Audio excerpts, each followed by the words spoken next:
Salutations, chers amis. Je présente à votre attention les dysfonctionnements et pannes les plus courants qui surviennent sur le Nissan Pathfinder.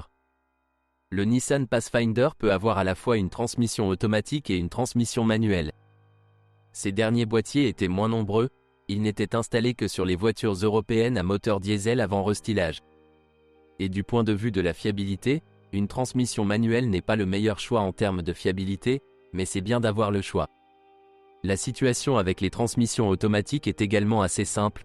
Avant le restylage, tous les moteurs étaient équipés d'une boîte de vitesse à 5 vitesses, et après cela, ils ont commencé à proposer une nouvelle boîte de vitesse à 7 vitesses avec un moteur diesel de 3 litres. La transmission, bien sûr, est une transmission intégrale, bien que l'on trouve aussi occasionnellement des PAFICAS à propulsion arrière en provenance des États-Unis. Mais réfléchissez-y, pourquoi avez-vous besoin d'une telle voiture sans transmission intégrale ? La configuration de la transmission est extrêmement conservatrice. Une boîte de transfert est reliée à la boîte de vitesse, à partir de laquelle deux arbres à cardans entraînent les essieux avant et arrière. À l'avant, la boîte de vitesse est assemblée avec un arbre intermédiaire pour égaliser la longueur des arbres de transmission. Les arbres de transmission avant et arrière sont totalement rudimentaires. Ce sont des cardans avec une ressource de 60 à 100 000 selon l'utilisation. En remplacement, vous pouvez acheter des traverses éternelles, avec graisseur ou des traverses régulières sans entretien. La boîte de vitesse arrière est quelque peu faible. Il fait assez chaud et la durée de vie des joints n'est pas trop longue. Et si vous ne l'avez pas déplacé plus haut et n'avez pas lavé le reniflard, alors les chances de tuer la boîte de vitesse deviennent bien réelles. Le matériel lui-même est assez fiable, mais il est préférable de vérifier la boîte de vitesse pour « buer » à chaque entretien et avant chaque long voyage. Et bien sûr, il est conseillé de garder le reniflard propre. La boîte de vitesse avant est moins chargée, mais nécessite le même soin. De plus, sa suspension nécessite une attention particulière. Si vous faites tout judicieusement, ces unités suffisent pour 300 à 400 000 km. Mais avec une attitude barbare, ils peuvent être détruits encore plus tôt, après quoi le remplacement des roulements n'est peut-être pas nécessaire. Lors d'un essai routier, vous pouvez clairement entendre des traverses mortes et une boîte de vitesse problématique, alors faites attention à ces bruits lors de votre essai routier. La boîte de transfert est une chose plus complexe et plus gênante. Il est ici sans différentiel central, mais la connexion de l'essieu avant avec un pack d'embrayage permet de mettre en œuvre un mode à la demande. Les modes de transmission sont 2h, 4h, 4L et auto. Vous pouvez conduire sur asphalte uniquement en mode 2h et auto, mais tous les modes avec transmission intégrale câblée sur asphalte ne peuvent pas être activés. Une charge accrue sur la boîte de transfert provoque tout d'abord la défaillance des roulements. Les roulements internes sont plus chers, mais ils s'usent généralement plus tard. Lorsqu'ils fonctionnent en mode auto, la durée de vie des roulements de la boîte de transfert est généralement de 90 à 125 000 km. En mode 2 heures sur des surfaces dures, tous les éléments durent longtemps, plus de 300 000, mais littéralement une saison en mode 4 heures peut conduire à la mort non seulement des roulements de tige, mais aussi de l'usure par friction et de l'étirement de la chaîne. Malheureusement, la boîte de transfert des voitures équipées d'un moteur diesel de 3 litres est légèrement différente. Elle ne dispose pas de mode 2 heures, ce qui signifie que peu importe à quel point vous souhaitez prolonger la durée de vie de cette box, c'est impossible.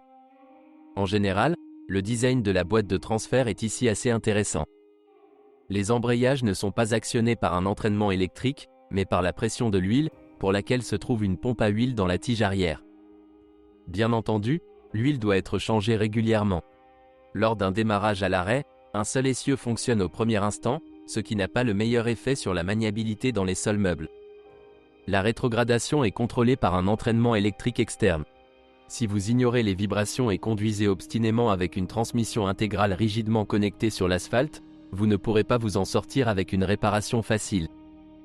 En plus d'endommager les sièges de roulement, vous pouvez provoquer une surchauffe de la boîte de transfert, des dommages à la chaîne et au tambour, voire un boîtier vissé. Ne lésinez pas sur les petites réparations et ne finissez pas par remplacer l'ensemble de l'appareil. Bien que le design soit assez intéressant, il n'a aucune résistance insensée, et il n'est pas très adapté à une utilisation constante sur des routes hivernales glissantes.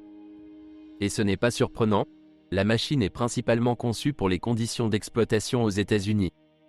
La transmission manuelle de la série FS6R31A fonctionne un peu brutalement, mais est assez fiable. Il s'agit d'une boîte d'équipement commercial avec une énorme ressource. L'inconvénient des voitures équipées de mécanique est qu'elles sont déçues par un volant bimasse faible et un embrayage faible. L'embrayage ici, pour la plupart des conducteurs, ne peut pas durer 100 000, c'est bien s'il dure 60. De plus, le remplacement coûte assez cher. Il faut retirer 2 arbres de transmission et la boîte de transfert ainsi que la boîte de vitesse. Parfois, ils accrochent simplement le moteur. C'est 3 fois moins cher et beaucoup plus rapide, mais il y a un risque de casser le ventilateur et les tuyaux. Le volant d'inertie se rapproche de 100 000 km, le maximum peut durer jusqu'à 180 à 200, mais certainement pas plus. Il s'agit d'une double masse et elle n'est pas bon marché. Dans les cas avancés, il n'y a généralement plus rien à réparer. Il existe 2 séries de transmissions automatiques sur le PAFIC, soit la Jatco RE5R05A à 5 vitesses, qui a été installée avec tous les moteurs à l'exception du V9X, soit la RE7R01B à 7 vitesses avec un moteur diesel de 3 litres. Toutes les boîtes sont très fiables, et c'est un cas rare où une boîte de vitesse à 7 vitesses est même légèrement plus fiable que l'ancienne boîte de vitesse à 5 vitesses. Cependant, commençons par le commencement. Le Jatco RE5R05A à 5 vitesses est presque le même que, par exemple, sur le Kia Sorento. Sur les voitures assemblées en Espagne avant restylage avec des moteurs de 2,5 litres, on trouve sa modification RE5R01A plus faible, mais structurellement la même. La Jatco 505 est une box très robuste au design classique. Son énorme ressource est limitée principalement par la ressource des garnitures de blocage du moteur à turbine à gaz et l'usure de la bande de frein. Avec un kilométrage de 180 à 200 000 km, vous devrez subir ce qu'on appelle habituellement des réparations mineures. Par ailleurs, on peut noter la sensibilité de la boîte au manque des packs d'embrayage. En cas d'usure, les ensembles d'embrayage sont entièrement remplacés. Et il existe également une carte électronique du corps de vanne, code 319446, très sensible aux surchauffes et aux surtensions. Avec un fonctionnement soigneux, des vidanges d'huile régulières et des réparations rapides du moteur à turbine à gaz, la durée de vie de la boîte dans son ensemble est supérieure à 300 000 à 400 000 km. Avant cette exécution, seules des pannes mineures des capteurs et des solénoïdes les plus chargés sont possibles. Malheureusement, les particularités des opérations russes ont des conséquences néfastes, et de nombreuses cases ont été réduites à zéro. Les raisons sont simples.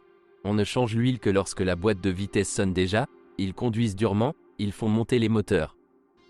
Et, bien sûr, ils réduisent fortement la durée de vie de la remorque et la conduite tout-terrain. Une autre fonctionnalité est liée au système de refroidissement du boîtier du Pathfinder. Un système de refroidissement de transmission automatique combiné est utilisé ici, dans lequel un radiateur de transmission automatique assez grand est combiné avec un échangeur de chaleur dans le réservoir inférieur du radiateur du moteur principal. Il n'y a aucune plainte quant à l'efficacité de ce programme. Mais sur les voitures fabriquées avant 2007, l'échangeur de chaleur fuit souvent à cause de la corrosion. Sur les versions ultérieures, la probabilité est également élevée, mais sur les Pathfinders sortis après 2010, de tels cas sont rares. La solution la plus simple au problème consiste à installer un bypass. Le refroidissement est acheminé vers un radiateur externe, contournant l'échangeur de chaleur commun. Cela suffit généralement pour maintenir des conditions de température normales de la boîte en conditions urbaines et sur autoroute. Mais en tout terrain et entraînant une remorque, cela ne suffit pas et la caisse surchauffe. La meilleure solution est donc d'installer un autre radiateur, sandwich, en plus du radiateur standard, de préférence avec un ventilateur électrique. Et si on quittait le circuit des usines? Même une petite quantité d'antigel pénétrant dans l'huile imbibe les embrayages et contamine l'intérieur de la boîte. Si la fuite est massive, elle coincera également les bagues avec la pompe, et les saletés accumulées en motte détruiront les aubes du turbomoteur. Avec un cavalier standard, après une fuite, le caisson n'est adapté qu'à une mise en décharge, il ne reste plus aucune pièce intacte, et ce qui n'est pas endommagé par le liquide est obstrué par des produits de destruction. Il vaut donc mieux ne pas prendre de risques et couper le circuit de refroidissement du radiateur principal, même si la voiture est encore relativement neuve. La transmission automatique Jatco RE7R01B est une version améliorée de la boîte de vitesse à 5 vitesses. La mécanique a été un peu allégée, mais l'ensemble de tambours de frein structurellement faible a été éliminé et la garniture de blocage du moteur à turbine à gaz est devenue multidisque. Certes, en cours de route, la contamination par l'huile s'est fortement accélérée et la conception elle-même est devenue plus complexe et plus sensible aux erreurs d'assemblage et à la pureté de l'huile. mais globalement, sa fiabilité a augmenté.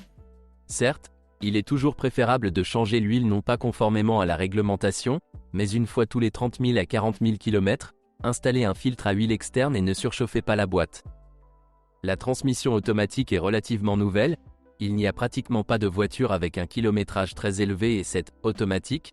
On ne peut donc que constater qu'en moyenne, jusqu'à 200 000, cette conception résiste très bien et est volontairement difficile à tuer. Les caractéristiques du système de refroidissement sont les mêmes que celles de l'unité précédente à 5 vitesses. Les risques de dépressurisation de l'échangeur thermique sont minimes, mais ils existent. Sa cause est généralement un dommage mécanique au raccord lors de la conduite tout-terrain ou de travaux de réparation.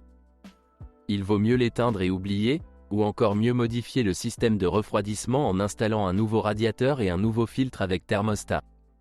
L'ensemble des moteurs du Nissan Pathfinder est très bon. Ceux qui préfèrent la simplicité et la puissance aimeront le VQ40DE de 4 litres et le VK56DE de 5,6 litres. Si vous changez ou retirez les catalyseurs à temps et n'oubliez pas de changer les chaînes, plus de 300 000 km, même sur une voiture lourde, sont garantis. Le turbodiesel YD25 DDTI joue dans la catégorie de puissance junior. Ce sont les versions les plus puissantes de ce moteur avec 170 et 190 chevaux. Cela s'est avéré moins fiable, mais économique. Après restylage, un moteur diesel V6 de 3 litres de la série V9X est apparu, très puissant et avec une réserve de boost importante, avec une charge vibratoire très faible pour un moteur diesel, mais avec ses propres nouveaux problèmes. Le système de refroidissement de tous les moteurs utilise un ventilateur avec un viscocoupleur, que vous devez penser à mettre à jour une fois tous les 50 000 à 80 000 km, sinon le moteur pourrait surchauffer. Tous les moteurs à essence ont des catalyseurs très faibles, qu'il est préférable de changer ou de retirer avant qu'ils ne tuent le groupe de pistons du moteur. Les moteurs diesel après 2007 sont équipés d'un système d'échappement avancé avec un filtre catalyseur à particules. Cet élément n'est pas non plus tenace dans nos conditions et crée beaucoup de problèmes supplémentaires. Les moteurs à essence ne sont pas particulièrement fragiles, mais il faut surveiller les catalyseurs et les coups de courroie de distribution. Sinon, fiabilité et maintenabilité presque exemplaires. Ici, je suis d'accord avec ceux qui considèrent ces moteurs comme meilleurs que la série Toyota GR. Mais, sans les catalyseurs. Malheureusement, ce sont eux qui gâchent généralement tout, provoquant une usure accrue du groupe de pistons après 120 000 à 150 000 km. La durée de vie des chaînes du V6 est plus longue que celle du V8, et en général le moteur 8 cylindres est plus gênant. Les moteurs à essence sont bien boostés, et selon des recettes très simples. Ce n'est pas très pertinent pour le PAFIC, mais il y a encore ceux qui aiment cheaper, le moteur d'un SUV. N'oubliez pas, après avoir boosté le moteur, la transmission automatique et la boîte de vitesse arrière sont totalement inutiles. Et en général, plus de 400 chevaux, c'est trop pour un tel châssis, et le moteur de 5,6 litres est souvent porté même à 480 à 500 chaînes. Les moteurs Pathfinder les plus courants sont les moteurs diesel de 2,5 litres dans toutes les différentes versions. Un moteur diesel de grande puissance avec Common Rail dans une voiture lourde affiche de bonnes performances en termes de traction et de consommation de carburant, mais il s'use littéralement. De plus, un SUV lourd roule souvent sur l'autoroute et rentre dans la boue. Avant le restylage, la puissance du moteur était de 174 chevaux. Sur moteur Euro 4, après restylage 171 chevaux. Turbine, Garrett GT 2056V avec régulation de vide conventionnelle. Après le restylage, les moteurs de 190 chevaux ont été équipés de la dernière turbine Borg-Warner BV45 coûteuse à géométrie variable et à entraînement électrique des amortisseurs. Dans le même temps, le moteur a été modifié pour améliorer la fiabilité. Tout d'abord, réduire le nombre de problèmes de fissuration des culasses. Sur les voitures d'avant le restylage, des fissures dans les canaux des bougies de préchauffage apparaissaient fréquemment et des fissures au niveau des sièges de soupape n'étaient pas rares non plus. La moindre surchauffe ou une charge élevée prolongée sur l'autoroute entraînait une percée de gaz dans la chemise de refroidissement. Avec un niveau d'antigel réduit, littéralement après 5 minutes de fonctionnement du moteur sous charge, la culasse se déforme tout simplement. Et vous devez absolument installer une pompe électrique supplémentaire pour le système de refroidissement Bosch. Une fuite dans l'échangeur de chaleur EGR entraîne des symptômes de dysfonctionnement très similaires, mais le coût de sa réparation est bien inférieur. Certes, un niveau d'antigel manqué entraîne souvent les mêmes dommages à la culasse. Ils savent souder les fissures, mais la qualité de ce travail est souvent faible. Ici, vous devez percer toute la zone avec oxydation, mais c'est généralement un travail difficile et coûte plus cher qu'une tête neuve non originale. De plus, de nombreuses fissures peuvent apparaître. Un groupe de pistons assez fiable et une conception bien développée permettent au moteur d'atteindre même 400 000 km sans réparation majeure, mais il y a toujours une chance de réparer la culasse. Les propriétaires de Pathfinder se plaignent souvent du gémissement de la turbine, typique des voitures avant restylage. Sur les voitures de 190 chevaux, l'actionneur de la turbine casse. À cause d'un filtre à particules encrassé ou d'une alimentation en carburant perturbée, sa géométrie tourne régulièrement au vinaigre. Les injecteurs de ces moteurs diesel sont assez fiables, tout comme le système de préchauffage, et jusqu'à 150 000-200 000 km, tout peut rester d'origine. Mais un récepteur de pompe à huile obstrué et une mauvaise ventilation du carter sont courants sur les voitures à kilométrage élevé. Pour ceux qui aiment conduire à basse vitesse avec une charge, en particulier dans les voitures à transmission manuelle, après 150 000 km, les chemises de vilebrequin tombent dans la zone à risque. La pression d'huile n'est pas une plaisanterie, et sur les moteurs plus anciens, l'huile doit être vérifiée pour la présence de copeaux métalliques à chaque changement. Il vaut également la peine de vérifier la température de l'huile. L'échangeur de chaleur s'encrasse lors de longs trajets et de nombreuses personnes l'éteignent pour éviter les fuites d'antigel. De nombreuses connexions dans le moteur sont réalisées avec du mastic, par exemple, la partie inférieure du carter moteur, et si du mastic silicone a été utilisé lors des réparations, il pénètre dans le moteur en grande quantité. Il y aura beaucoup de problèmes après cela. L'entraînement par chaîne de distribution est très durable, il dure généralement jusqu'à 250 000 km. Le moteur diesel V6 de 3 litres, malgré sa bonne puissance, s'est avéré pas très bon. Ce moteur diesel a tendance à montrer un bon appétit pour l'huile, les segments racleurs d'huile se coincent progressivement, et les pistons sont très sollicités thermiquement. C'est très mauvais pour un moteur diesel, cela peut, par exemple, conduire à un dépassement. Il existe des bacs d'huile de remplacement en vente, mais c'est la seule chose qui peut être utile. Parfois, le segment de compression se détache et vous aurez beaucoup de chance s'il ne coince pas le cylindre. Il n'a ni chemise de réparation ni dimension de piston de réparation. Il n'y a pas non plus de roulement disponible à la vente, mais ils sont également très nécessaires. Le moteur a des tourillons de vilebrequin très étroits, bien que de grand diamètre, la charge sur eux est très élevée et le vilebrequin est extrêmement sensible à la pression d'huile. Même une surchauffe de l'huile peut entraîner des convulsions. Et encore une surprise, la bague d'étanchéité des filtres à huile pénètre dans la pompe à huile et la coince. Ça y est, le moteur est en panne. La conception des filtres a été modifiée, mais les pompes à huile se bloquent parfois encore. La ressource de la chaîne de distribution est offensivement courte. Après 120 000, vous devez écouter attentivement les bruits du démarrage du matin, et d'ici 150 à 180 000 chaînes, il faudra presque certainement les remplacer. La ressource EGR est très faible, et le moteur est très sensible à ces problèmes. Le simple fait de brancher la valve ne fonctionnera pas. Un nouveau micrologiciel sera nécessaire. Bien entendu, le V6 est un moteur puissant, compact, léger et économique. Et il n'a presque pas de vibration diesel, et le son est doux. Mais il tombe souvent en panne et n'est pas réparé. Lors de l'achat d'un Pafic avec ce turbodiesel, gardez à l'esprit qu'il est quasiment impossible à réparer.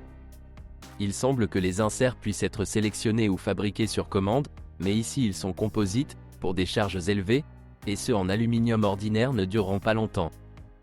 Au minimum, vous devrez passer à des huiles plus visqueuses.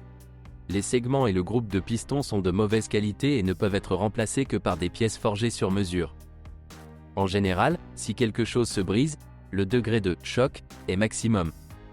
Si vous voulez un moteur puissant, il vaut mieux prendre une voiture avec une VQ40DE.